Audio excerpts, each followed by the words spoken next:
Yung gabi ninyong tanan. Bulahan sila nga mahadlukon sa Ginoo. Mga igsuon sa Ebanghelyo, gisaway ni Jesus ang mga Pariseo. Gisaway ni Jesus ang mga magtutudlo sa balaod. Mingon siya, pagkaalaot ninyo. Woe to you. Mga igsuon, unsa may hinungdan nganong gisaway man sila ni Jesus. Usa ka batasan ang gipinpoint, gibalik-balik pagsulti ni Jesus. You hypocrites, mga tigpakaaron ingnon.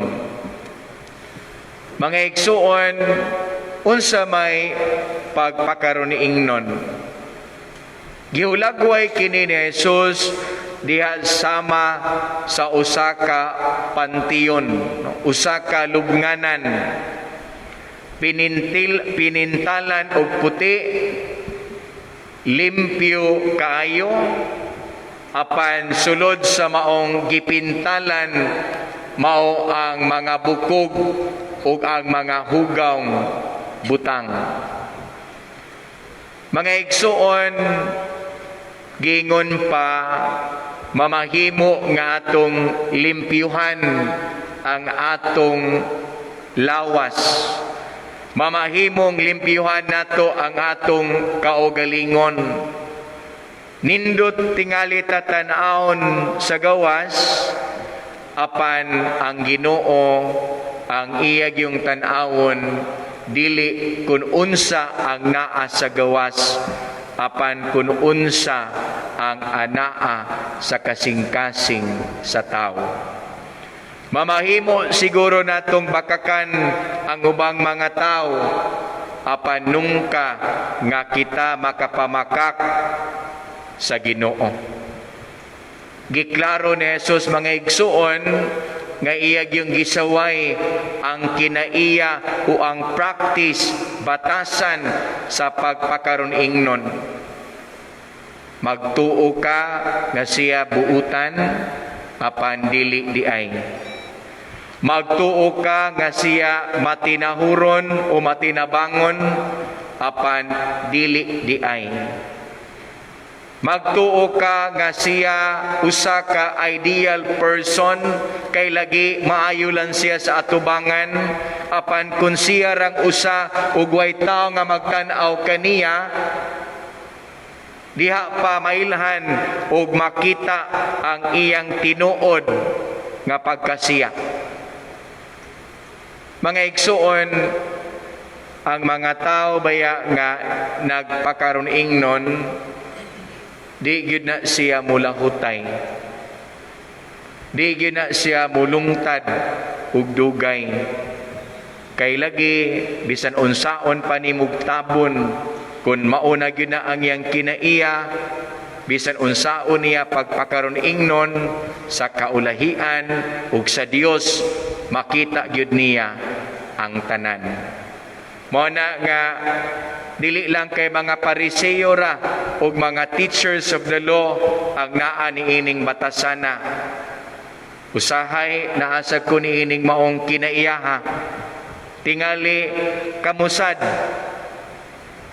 Maayo siguro ta usahay mutudlo ug mubadlong sa uban, apan makaingon ta usahay utro sa diay ko nga angay nga badlungon, utro sa diay ko nga angay nga dunay usbon.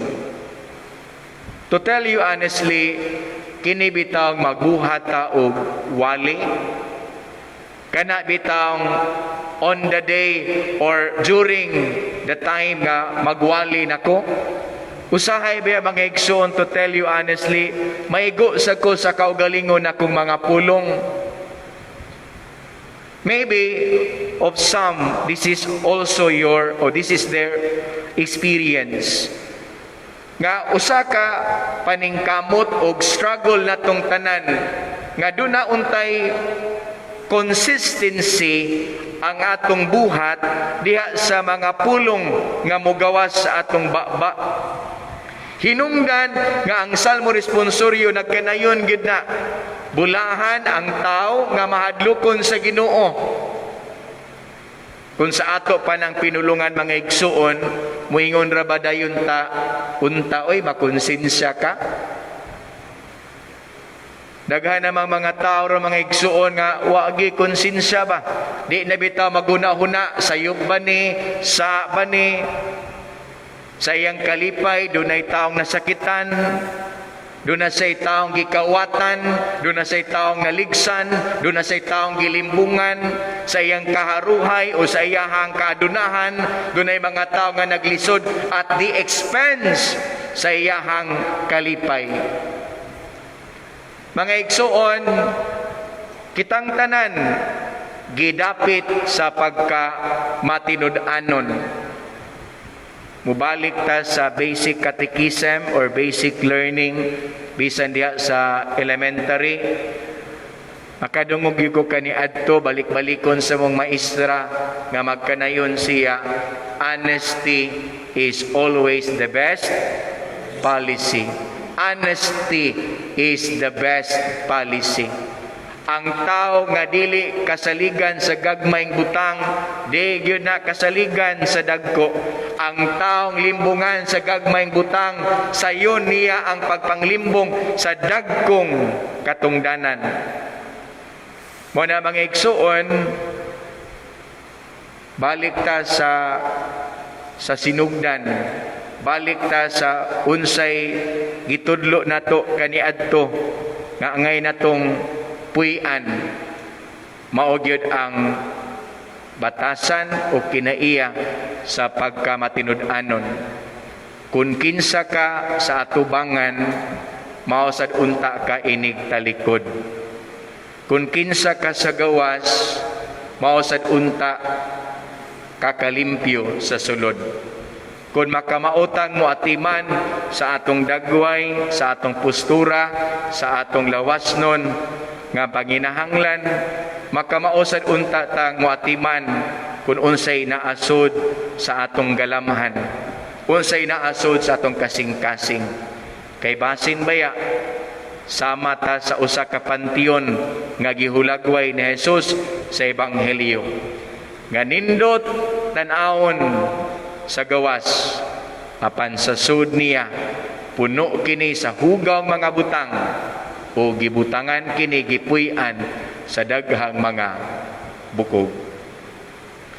Let me add my sharing by telling you what I saw many years ago, a painting. I don't know basi kakita na mo ani. Usa ka painting ang gi-paint, usa ka babae nga guwapa kay tanan. Unya nagatubang siya sa samin. Sayang kagwapa, sige sa panudlay, guwapa gyud kay sa tanan. Apan atubangan ang reflection sa samin, kalabira lang gihapon. Sa ubos sa mong painting, nagkanayon, vanities of all vanities, all is vanity. Ang tanan mga igsuon, kung dili ta magtan-aw sa ato ang sulod sa atong kaugalingon, malagmit ang tanan nga naa sa atong gawas, puros ra gyud mga dayan-dayan, puros ra gyud mga pahumot, puros ra gyud mga pagpakitang tao, apan wa gyud malimpyo ang atong kasing-kasing. Amen.